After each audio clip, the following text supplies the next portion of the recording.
mohon maaf mengganggu waktu jenengan sebentar. Tidak apa-apa.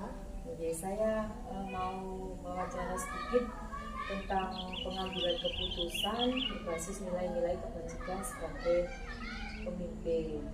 Nah, maksudnya nanti jenengan saya ingin sedikit wawancara bagaimana jenengan mengambil keputusan di SDN Putu Banjar 1 ini.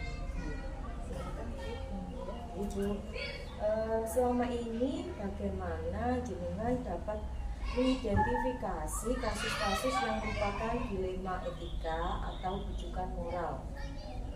Untuk permasalahan yang sudah terjadi, biasanya kami itu mencari akar masalahnya dulu, baru kemudian juga jika sudah ketemu, maka kita bisa menentukan kalau masalah tersebut itu sama-sama benarnya, maka termasuk dilema etika. Jika ada benar salahnya, itu termasuk bujukan moral.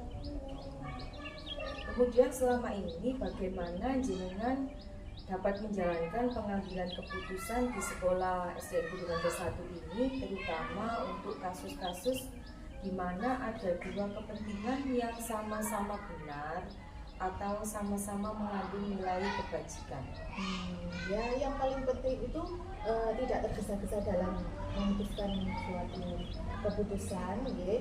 Harus dipahami dulu kasus yang terjadi, mencari fakta-fakta, mengumpulkan fakta-fakta, kemudian membuka ruang diskusi bersama Bapak Ibu guru, ya, mencari siapa saja yang terlibat, didiskusikan, kemudian barulah kita bisa memutuskan keputusan yang baik. Setelah berhasil menemukan keputusan, barulah kita refleksi keputusan tersebut sudah benar apa kurang. Jadi setiap dalam pengambilan keputusan itu kita selalu melibatkan pihak yang terkait, Bu. Tidak jenengan memutuskan sendiri. Tidak, kita kan suatu organisasi gitu, ya, berarti semuanya harus terlibat biar tidak dalam mengambil keputusan itu tidak merugikan banyak pihak.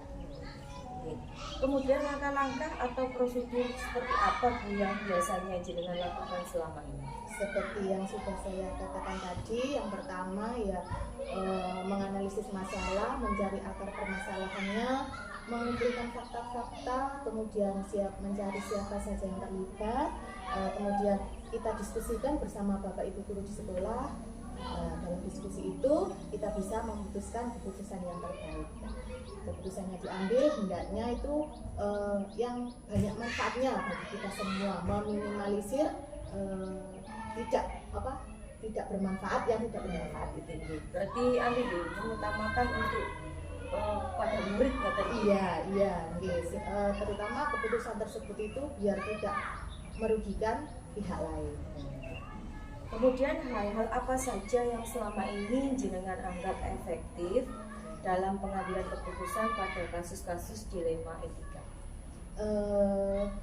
Hal yang saya lakukan adalah membuka ruang diskusi bersama pihak-pihak yang terlibat, ya, dan yang terpenting itu tidak terburu-buru dalam mengambil keputusan. Kemudian kita refleksikan. Berarti tidak langsung ketika ada masalah langsung kita putuskan, harus kita diskusikan dulu, gitu. Ya, didiskusikan dulu. Kemudian hal-hal apa saja yang selama ini merupakan tantangan dalam pengambilan keputusan pada kasus-kasus dilema etika? Nah, ini yang sulit ya, Bu. Ya, biasanya yang saya alami itu bila dihadapkan dengan masalah yang sama-sama benarnya, itu kan kita sulit untuk memutuskan, ya. Terus banyak pihak-pihak yang tidak setuju. Nah, maka dari itu kita harus diskusikan bersama-sama. Karena memang kadang masalah itu kadang kita memilih yang ini padahal ini juga benar, sedangkan yang satunya juga ya, sama-sama benarnya. Kemudian apakah jenengan memiliki sebuah tata kala atau jadwal tertentu dalam penyelesaian kasus dilema etika? Apakah jenengan itu langsung menyelesaikan masalah ketika di tempat itu, kemudian atau memiliki sebuah jadwal untuk menyelesaikannya, misalnya bentuk prosedurnya seperti apa dan apa yang akan jenengan jalankan? Tidak ada jadwal khusus, ya. Kalau ada masalah kita langsung berdiskusi saja, ya, supaya masalah tersebut tidak berlarut-larut. Jadi misalnya ada masalah dan bisa diselesaikan seketika itu, Iya. ya langsung Iya. diselesaikan. Iya, supaya tidak berlarut-larut. Ya, kadang lupa. Iya, Bu, soalnya kadang masalah Iya. itu kan Iya. kalau kades anak kecil kan biasanya ya bisa langsung diselesaikan Iya. seketika itu. Iya. Kita berdiskusi dengan teman-teman, nanti kita akan menghasilkan keputusan yang tentunya berpihak pada siswa itu tadi. Kemudian adakah seseorang atau faktor-faktor apa yang selama ini mempermudah dan membantu jenengan dalam pengambilan keputusan dalam kasus-kasus dilema etika? Yang paling membantu yaitu bapak ibu guru di sekolah kami, ya. Dalam mengambil keputusan kita tidak bisa langsung memutuskan sendiri, kita perlu berdiskusi, bermusyawarah supaya keputusan yang kita ambil itu bermanfaat dan tidak merugikan. Tentunya kita harus selalu berkolaborasi dan berkoordinasi, Itu sangat penting. Menurut saya sudah cukup untuk wawancara hari ini, Bu Santi. Saya terima kasih karena jenengan sudah meluangkan waktunya untuk berbincang-bincang dengan saya. Terima kasih Bu Santi atas bantuannya. Selamat pagi, Bu. Selamat pagi. Monggo.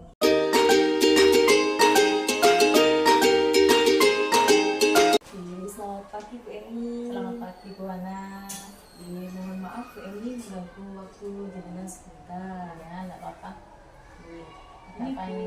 saya mau sedikit berbincang dengan Bu Eni tentang pengambilan keputusan berbasis nilai-nilai kebajikan sebagai pemimpin. Iya. Nanti saya minta bantuan Bu Eni ya. Ini Bu, untuk selama ini bagaimana jenengan dapat mengidentifikasi kasus-kasus yang merupakan dilema etika dan rujukan moral? Begini Bu Ana nggih. Selama ini dalam menganalisa sebuah kasus nggih, sebelumnya kita identifikasi dulu permasalahannya, kasusnya seperti apa. Nah, kita di situ harus benar-benar memahami nggih Bu Ana. Permasalahan ini dalam mengambil keputusan itu nanti akhirnya kan kita harus ada nilai-nilai yang banyak kita pertimbangkan. Jadi apakah itu ada rujukan moral atau dilema etika? Nah, kita lihat dari segi kemanfaatan, terus segi dari nanti kerugiannya apa dari pengambilan keputusan tadi. Terus dalam pengambilan keputusan tadi yang tidak kalah pentingnya yaitu ada aturan-aturan juga yang sebagai pijakan kita dalam pengambilan keputusan ini. Jadi dalam benturan antara keperaturan dengan dilema etika atau rujukan moral, maka kita pertimbangkan lebih banyak manfaatnya ya di mana. Tentunya untuk kepentingan sekolah kita. Seperti itu Ibu. Kemudian bagaimana jenengan menjalankan pengambilan keputusan di sekolah jenengan tadi, terutama untuk kasus-kasus di mana ada dua kepentingan yang sama-sama benar atau sama-sama mengandung nilai kebajikan. Nah, Kemudian langkah-langkah terus pundi yang jenengan ambil? seandainya dalam permasalahan itu kita harus dihadapkan dengan dua pilihan, apakah itu ada benar salah dan yang satu benar dan benar, maka kita ambil yang benar-benar mestinya gitu. Karena di sini lebih banyak pertimbangan ke nilai kebajikan, kepentingan kepada publik. Kalau misalnya itu keberpihakan kepada siswa, kepada murid, nah itu yang harus kita pertimbangkan. Jadi lebih ke siswa dan Ya, kepada lebih orang. banyak ke kepentingan publik dan siswa. Itu ya. Kemudian langkah-langkah atau prosedur seperti apa Bu yang biasa jenengan lakukan selama ini? Pertama seperti tadi identifikasi masalah dulu nih. Nah, kita tidak bisa mengambil keputusan secara sepihak. Tentunya setelah itu kita rapatkan dengan Bapak Ibu Dewan Guru. Nah, melalui pertimbangan bersama nanti bagaimana dalam pengambilan keputusan tersebut, mana baiknya mana nilai-nilai kebajikan yang harus kita taati di situ, terus pertimbangan apa nanti kita ambil kesepakatan bersama sehingga itu merupakan sebuah keputusan bersama yang akan tentunya mengutamakan kepentingan bersama juga. Nanti kita harus selalu berkolaborasi. Iya, selalu berkolaborasi. Kita tidak bisa mengambil keputusan sendiri seperti itu. Ibu. Kemudian hal-hal apa saja yang selama ini jenengan anggap efektif dalam pengambilan keputusan pada kasus-kasus dilema etika? Kalau menghindar dari efektifnya itu dari kasus yang di sini ada dilema etika, kita ambil saja kesimpulan atau garis besarnya masalahnya itu seperti apa. Jadi misalnya kita berbenturan dengan nilai benar dan salah. Nah di sini keberpihakan dari pengambilan keputusan nanti itu keberpihakannya kepada siapa seperti itu. Yang mengutamakan yang penting keputusan itu berpihak pada murid begitu saja dan untuk kepentingan bersama. Kemudian hal-hal apa saja yang selama ini merupakan tantangan dalam pengambilan keputusan pada kasus-kasus dilema etika? Nah itu kadang berbenturan dengan hati nurani, kadang berbenturan dengan peraturan. Bagaimana sebaiknya kita menyikapi? Di situ nilai-nilai kebajikan tetap kita utamakan. Yang penting dalam pengambilan keputusan tersebut peraturan tetap kita utamakan dan ya seperti tadi dalam mengidentifikasi masalah memang harus benar-benar jeli sehingga dalam pengambilan keputusan nanti kita tidak salah dan peraturan tetap dijalankan. Apakah jenengan memiliki sebuah tata cara atau jadwal tertentu Bu dalam sebuah penyelesaian kasus dilema etika ini? Kemudian apakah jenengan langsung menyelesaikan jika ada masalah, apakah jenengan langsung menyelesaikan di tempat itu juga atau dengan memiliki sebuah jadwal untuk menyelesaikannya atau dalam bentuk punya prosedur apa yang akan dijalankan? Dalam menangani sebuah masalah itu tergantung masalahnya Bu.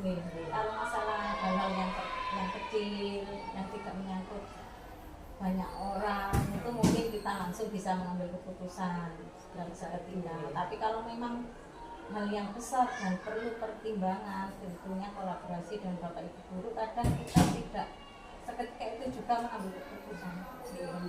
Perlu dipertimbangkan lagi, nanti barangkali ada masukan-masukan dari pihak stakeholder yang terkait. Barangkali itu kita misalnya kalau masalah itu memang menyangkut dengan pihak Wilker misalnya atau Bapak Ibu pengawas, nah kita perlu kolaborasi juga. Nah itu mungkin kita tidak bisa seketika mengambil keputusan, kita jadwalkan untuk hari selanjutnya seperti itu. Berarti kita harus melihat tingkat permasalahannya dulu gitu. Ya, bisa pentingnya permasalahan dan efeknya nanti, terus pihak-pihak yang terlibat juga harus kita pertimbangkan. Oke, kemudian adakah Bu seseorang atau faktor-faktor yang selama ini mempermudah atau membantu jenengan dalam pengambilan keputusan dalam kasus dilema etika ini? Ya tentunya kolaborasi dengan Bapak Ibu guru itu mereka semua tentunya sangat membantu. Kita kadang saya juga tidak bisa mengambil keputusan sendiri, maka pendapat dari mereka dengan atasan saya, Bapak pengawas, dan juga dari Dinas Pendidikan untuk bidang kepegawaian atau ketenagaan itu juga kadang terlibat juga dalam pengambilan keputusan. Jadi mereka semua membantu. Jadi kita harus itu tadi Bu ya, saling berkolaborasi dengan pihak-pihak terkait, tidak hanya di sekolah saja ya, komite, wali murid juga itu kita mintai pertimbangan. Yang penting keputusan kita nanti itu berpihak pada murid dan orang banyak ya, seperti itu. Oke, seperti itu Bu Eni, bincang-bincang kita hari ini saya rasa sudah cukup. Terima kasih atas waktu jenengan. Ya, sama-sama. Semoga sukses. Terima kasih Bu Eni. Selamat pagi Bu Eni, monggo.